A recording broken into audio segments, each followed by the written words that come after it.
بسم اللہ الرحمن الرحیم۔ السلام علیکم۔ آج 5 جولائی بروز بدھ ہم بات کریں گے دو اہم ایشوز کے حوالے سے۔ پاکستان تحریک انصاف کے چیئرمین نے چیف جسٹس عامر فاروق صاحب پر عدم اعتماد کیا تھا اور ایک درخواست دائر کی تھی۔ اس کے بعد دو کیسز ہم نے دیکھے۔ ایک حفاظتی ضمانت تھی، 14 روزہ حفاظتی ضمانت عمران خان کو دی گئی۔ پہلے بھی ایک دفعہ اسلام آباد ہائی کورٹ حفاظتی ضمانت دے چکی ہے اور اس کے بعد لاہور ہائی کورٹ سے حفاظتی ضمانت ہوئی۔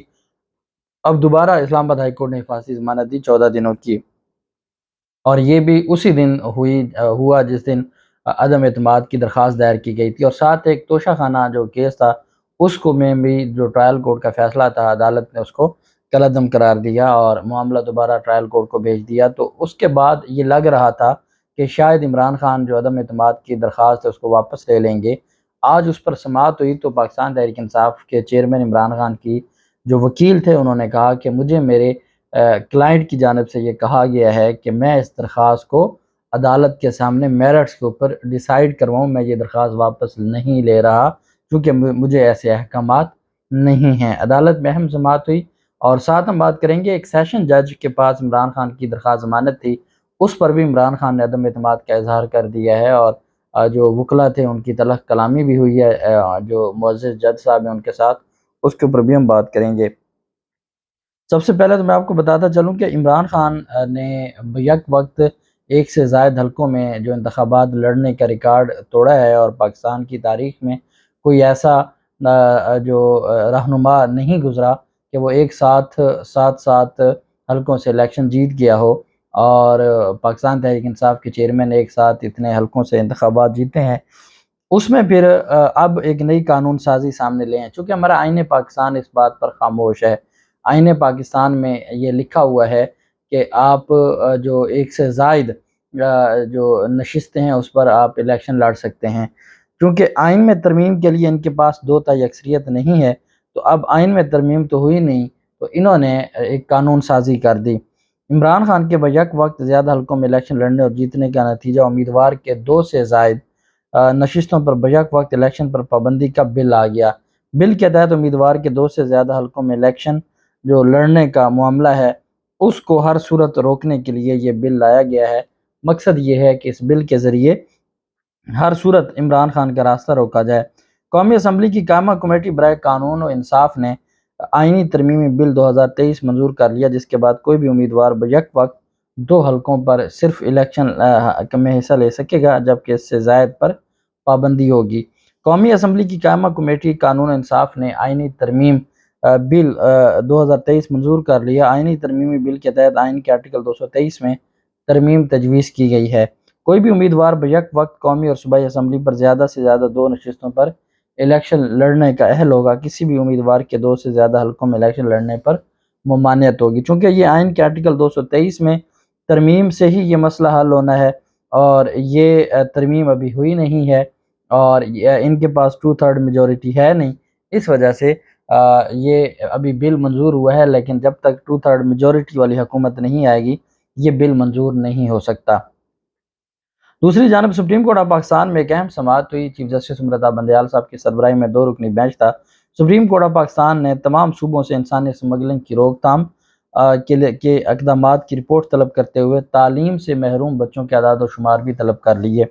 انسانی اسمگلنگ کے خلاف دائر درخواستوں پر سماعت ہوئی۔ سماعت کے دوران چیف جسٹس نے کہا کہ یونان میں ہونے والا جو کشتی حادثہ ہے وہ انسانی حقوق کا مسئلہ ہے اور اس کے اوپر ہمیں بات کرنی چاہیے۔ سادہ لوگ غریب شہریوں کو بیرون ملک ملازمت کا جھانسا دیا جاتا ہے اور شہری انسانی اسمگلرز کے دھوکے میں آ کر لاکھوں روپے ادا کرتے ہیں۔ چیف جسٹس نے سوال کیا کہ ملک میں خواتین اور بچوں کی بھی انسانی اسمگلنگ ہو رہی ہے، کیا حکومت کے پاس بچوں کی اسمگلنگ کے اعداد و شمار ہیں؟ اس کا جواب تھا وفاقی حکومت ڈی جی وزارت انسانی حقوق نے بتایا کہ بدقسمتی سے درست اعداد و شمار موجود نہیں ہیں۔ جس ملک میں بچوں کی اسمگلنگ اور خواتین کی اسمگلنگ ہو اور حکومت کے پاس ان کے اعداد و شمار بھی نہ ہوں اور وہ ڈی جی انسانی حقوق کا ہو اور وہ اپنے آپ کو انسانی حقوق کا چیمپئن کہے، تو اس کا مطلب یہی ہوا کہ ان کا انسانی حقوق سے کوئی لینا دینا یا دور دور تک کوئی لینا دینا نہیں ہے۔ چیف جسٹس نے کہا کہ انسانی اسمگلنگ کے حوالے سے بنائے گئے 2018 کے قانون میں ابہام ہے۔ بنیادی مسئلہ قوانین پر عمل درآمد کر کے اسپیشلسٹ فورس نہ ہونا بھی ہے۔ انسانی اسمگلنگ روکنے کا کام بھی پولیس کے ذمہ ہے۔ سپریم کورٹ نے صوبائی حکومتوں کو بھی انسانی اسمگلنگ روکنے کے لیے کردار ادا کرنے کا حکم دیا۔ عدالت نے کہا کہ ہم اس سارے معاملے پر رپورٹس طلب کر لیتے ہیں اور اس سارے معاملے کو ہم دیکھیں گے اور الٹیمیٹ ہم آئین اور قانون کے مطابق چیزوں کو ڈیسائیڈ کریں گے۔ جبکہ دوسری جانب پاکستان تحریک انصاف کے چیئرمین عمران خان کی ایک کیس میں ضمانت کی درخواست پر سماعت ہوئی۔ جوڈیشل کمپلیکس اسلام آباد میں ایڈیشنل سیشن جج ہیں طاہر عباس سپرا۔ طاہر عباس سپرا یہ وہ جج ہیں کہ جن کی عدالت میں پہلے ضمانتیں خارج ہو چکی ہیں، شاہ محمود قریشی کی اور اسد عمر کی۔ جوڈیشل کمپلیکس اسلام آباد میں سماعت ہوئی۔ چیئرمین پی ٹی آئی کی 6 مقدمات میں ضمانت میں سماعت ہوئی۔ دوران سماعت جو عدالت میں عمران خان بھی عدالت میں پیش ہوئے، وکیل شیر افضل مروت نے کہا کہ عدالتی کارروائی پر اعتراض اٹھایا اور کہا کہ اسد عمر، اسد کیسر اور شاہ محمود قریشی کی اپنے درخواست ضمانت مسترد کر دی۔ عمران خان چاہتے ہیں کہ انصاف پر مبنی فیصلہ ہو۔ جج طاہر سپرا نے کہا کہ آپ نے ایک بار نہیں کہا کہ سماعت ملتوی کر دیں، ساتھ درخواست ضمانت بھی سن لیں گے۔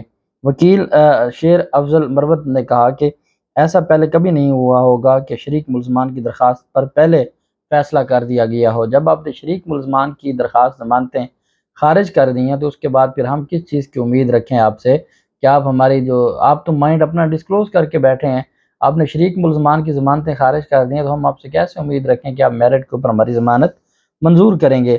سلمان صفدر صاحب نے دلائل دیتے ہوئے کہا کہ ضمانت کے معاملات بہت حساس ہوتے ہیں۔ عمران خان کی درخواست ضمانت پر فیصلہ تو پہلے ہی ہو چکا ہے، میں کس امید سے آپ کے سامنے درخواست ضمانت پر دلائل دوں؟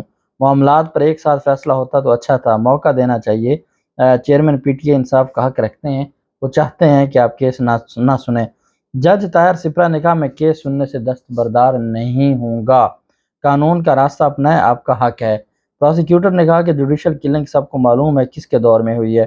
جج طاہر سپرا نے استفسار کیا کہ کیا ضمانتوں پر دلائل دیں گے؟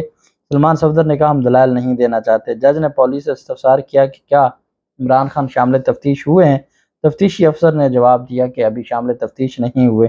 جج نے عمران خان کو شامل تفتیش کرنے کا حکم دیتے ہوئے کہا کہ ان کو آپ شامل تفتیش کریں، اور عمران خان روسٹرم پر آ گئے اور انہوں نے کہا کہ دیگر کیسز بھی ہیں، تاریخ دے دیں، اسلام آباد ہائی کورٹ بھی جانا ہے، حاضری لگا کر مجھے جانے کی اجازت دی جائے۔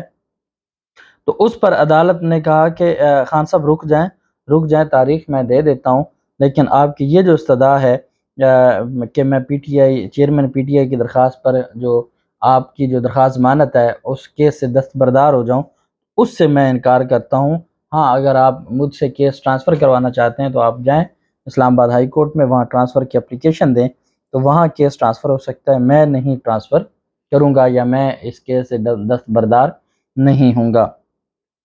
دوسری جانب جو اسلام آباد ہائی کورٹ کے چیف جسٹس ہیں عامر فاروق صاحب، انہوں نے ایک انوکھا کام کیا تھا۔ پہلے ایک فیصلہ اناؤنس کیا، اس فیصلے میں کہا گیا کہ جو ناقابل سماعت قرار دے دیا ہے توشہ خانہ فوجداری استغاثہ، جب تحریری فیصلہ آیا تو اس میں کہا گیا کہ صرف وہ فیصلہ کالعدم قرار دیا گیا۔ اب یہ بات تو چونکہ ہضم کسی کو نہیں ہو رہی تھی کہ جو آنریبل چیف جسٹس ہیں عامر فاروق صاحب کہ وہ اس طرح کا کوئی فیصلہ دیں گے کہ وہ استغاثہ کو ناقابل سماعت قرار دے دیں، اور جو پی ڈی ایم سے جڑے رپورٹرز تھے وہ اسی وقت کہہ رہے تھے کہ آپ تحریری فیصلے کا انتظار کریں، تحریری فیصلے کا انتظار کریں، پھر وہ تحریری فیصلہ بھی آ گیا۔ تو اب کل کے سماعت کے لیے مقرر کیا ہے سیشن عدالت نے، عمران خان کو طلبی کا نوٹس جاری کر دیا ہے۔ ایڈیشنل ڈسٹرکٹ اینڈ سیشن جج ہمایوں دلاور نے کل کے سماعت کے لیے مقرر کرتے ہوئے عمران خان کو طلب کیا۔ عدالت نے ہائی کورٹ کے فیصلے کے بعد کیس کل سماعت کے لیے مقرر کیا ہے۔ عدالت نے فریقین کے وکلاء کو کل صبح 8:30 بجے کے لیے نوٹس جاری کیا ہے۔ اسلام آباد ہائی کورٹ نے 7 روز میں سیشن عدالت کو فیصلہ کرنے کا حکم دیا تھا، اور اب 7 روز میں جو فیصلہ کرنا ہے اس کے لیے پاکستان تحریک انصاف کے چیئرمین کو بھی طلب کیا گیا ہے اور ان کے وکلاء کو بھی، تاکہ وہ دلائل مکمل کر سکیں۔ اب اس میں ڈائریکشنز بھی دی گئی ہیں کہ آپ پاکستان تحریک انصاف کے جو وکلاء ہیں ان کو تسلی سے سنیں، ان کی جو ریزننگ اور وجوہات ہیں ان کو سنیں۔ اگر تو پہلے والے فیصلے میں کہیں کوئی لچک ہوتی اور کہیں کوئی قانون کے مطابق چیز ہوتی تو کبھی بھی وہ فیصلہ کالعدم نہ ہوتا۔ وہ فیصلہ کالعدم اسی وجہ سے ہوا ہے کہ اس میں قانون کے مطابق وہ فیصلہ نہیں تھا۔ اب دوبارہ موقع دیا گیا ہے کہ اگر کوئی بلنڈر رہ گیا ہے، اگر کوئی ایسا لیکونہ رہ گیا تو اس کو درست کر لیا جائے۔ دوسری جانب پاکستان تحریک انصاف کے چیئرمین عمران خان نے چیف جسٹس عامر فاروق پر عدم اعتماد کرتے ہوئے درخواست دائر کی تھی، اس پر آج سماعت ہوئی۔ چیف جسٹس عامر فاروق صاحب نے درخواست پر فریقین کو نوٹس جاری کرتے ہوئے کہا کہ ضرورت پڑی تو معاملے پر کسی سینئر قانون دان کو عدالتی معاون مقرر کریں گے۔ فی الحال الیکشن کمیشن کو عدالتی معاونت کے لیے نوٹس جاری کر رہے ہیں۔ چیف جسٹس نے کہا کہ درخواست پر رجسٹرار آفس اعتراضات برقرار رہیں گے، ابھی ہم نمبر نہیں لگے گا، ہم کوئی غلط مثال قائم نہیں کرنا چاہتے جو ادارے کے لیے ٹھیک نہ ہو، ابھی درخواست کو التوا میں رہنے دیں۔ وکیل chairman P T I barrister Gohar کا کہنا تھا کہ مجھے میرے موکل کی طرف سے ہدایات ہیں کہ اس کیس کی پیروی کرنی ہے، جس پر چیف جسٹس عامر فاروق نے کہا کہ اگر آپ اصرار کر رہے ہیں تو پھر فریقین کو نوٹس کر دیتے ہیں۔ چیف جسٹس عامر فاروق نے کہا کہ اعظم سواتی کیس میں تفصیل سے رائے دے چکے ہیں، اس کیس کی آپ پیروی کرنا چاہتے ہیں تو کسی مدلل نتیجے پر پہنچیں گے۔ عدالت نے کیس کی سماعت ملتوی کر دی۔ پاکستان تحریک انصاف کے چیئرمین نے عدم اعتماد کا اظہار کیا تھا اور انہوں نے کہا تھا کہ آپ سے مجھے انصاف کی توقع نہیں ہے، آپ میرے کیسز نہ سنیں۔ اس پر پھر چیف جسٹس عامر فاروق صاحب نے، چونکہ توشہ خانہ کے 3-4 کیسز تھے جو اسلام آباد ہائی کورٹ میں پینڈنگ ہے اور وہ سارے چیف جسٹس عامر فاروق صاحب کی عدالت میں ہیں، تو اس پر پھر پاکستان تحریک انصاف کے چیئرمین نے درخواست دی تھی عدم اعتماد کی کہ آپ میرے کیسز نہ سنیں، لیکن جو چیف جسٹس عامر فاروق صاحب ہیں انہوں نے بجائے اس کے کہ یہ ایک ایسا معاملہ ہے کہ جب کسی بینچ پر اعتراض اٹھتا ہے اور جب فریقین اعتراض اٹھاتے ہیں تو وہ اپنے آپ کو اس بینچ سے الگ کر لیتے ہیں، یہ کوئی ایسی بات نہیں ہے، لیکن اس پر نوٹس جاری کرنا اور پھر اس معاملے کو اتنا زیادہ، اس سے کیا ہوگا کہ جو عدالتی ڈیکورم ہے وہ خراب ہوگا، اور عدالتی ڈیکورم جب خراب ہوگا عدالتوں سے لوگوں کا اعتماد اٹھتا ہے، اور اگر کسی نے اعتراض کیا سمپل سی بات ہے کہ آپ ان کے کیسز کسی اور جج صاحب کے پاس مقرر کر دیں۔ پہلے جو اعظم سواتی کا خط تھا جو اس نے جیل سے چیف جسٹس عامر فاروق صاحب پر عدم اعتماد کیا تھا، تو جب یہ سارے معاملات ہوں تو ایسے میں ضروری امر یہ ہے کہ ہر صورت پاکستان تحریک انصاف کے جو چیئرمین ہیں ان کی درخواست کو میرٹ کے اوپر جلد ڈیسائیڈ کیا جائے۔ اللہ پاک پاکستان کامیاب ناصر ہو۔ بہت شکریہ۔ اللہ حافظ۔ پاکستان زندہ باد۔